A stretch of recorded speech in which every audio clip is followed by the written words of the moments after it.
Now do I need the item again? Okay, so now you can discuss Thank you. 5I. 5I.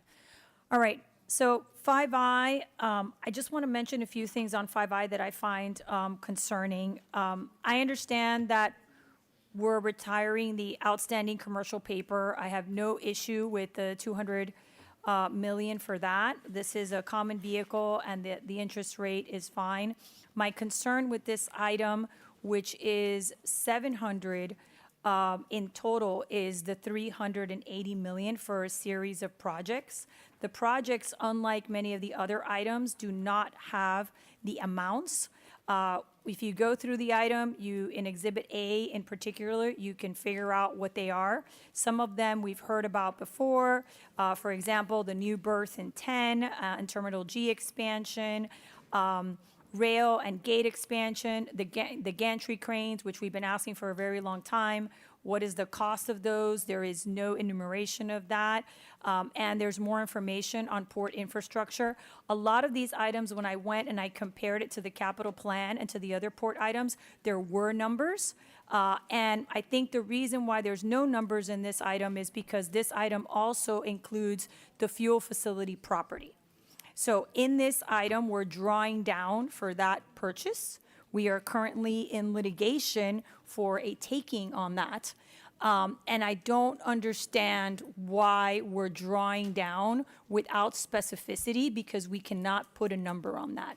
I think that given the litigation and everything that's happening at the port, we should continue financing with commercial paper and wait for us to have an actual number before we draw down.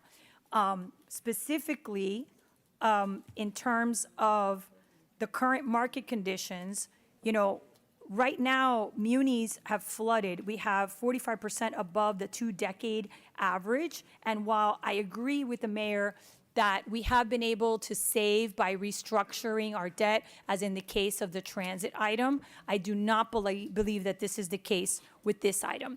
This item is being done this way so that the county has access to funding that this board then has to approve. And I think that we should wait for this board to approve that, because we're putting the cart in front of the horse.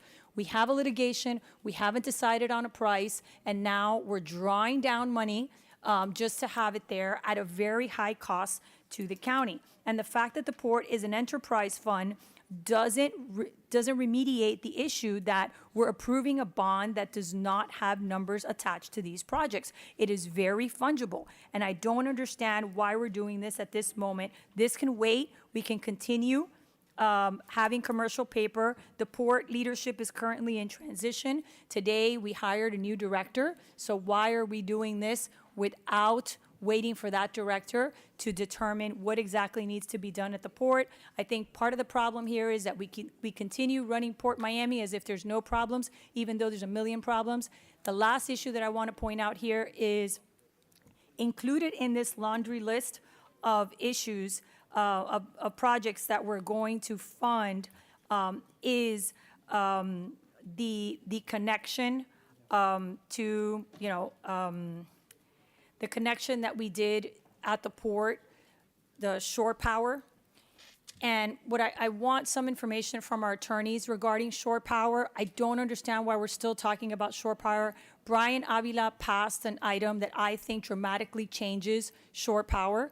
We now have to look at everything that has to do with green energy. Shore power was way more expensive than what we were originally told. We have not been given all the numbers on shore power, and now we're drawing down money to extend a program that I think we're going to be prohibited from doing at the port because of its high cost. Shore power has ended up being more expensive to the cruise lines than the other alternatives, and I don't think that we should draw down for shore power. We need actual numbers on what shore power has cost, what the extension to shore power was. If this was electric buses, everyone would be hair on fire. Shore power is no different So we can't keep making the same mistake. The only thing I ask the administration is to make different mistakes. In this particular one, we know that shore power is problematic, so why is it on here? And if the attorneys could speak a little bit as to shore power, and if we've made a determination as to its applicability, given the state law that recently asks us to scrutinize these projects in terms of their return on investment.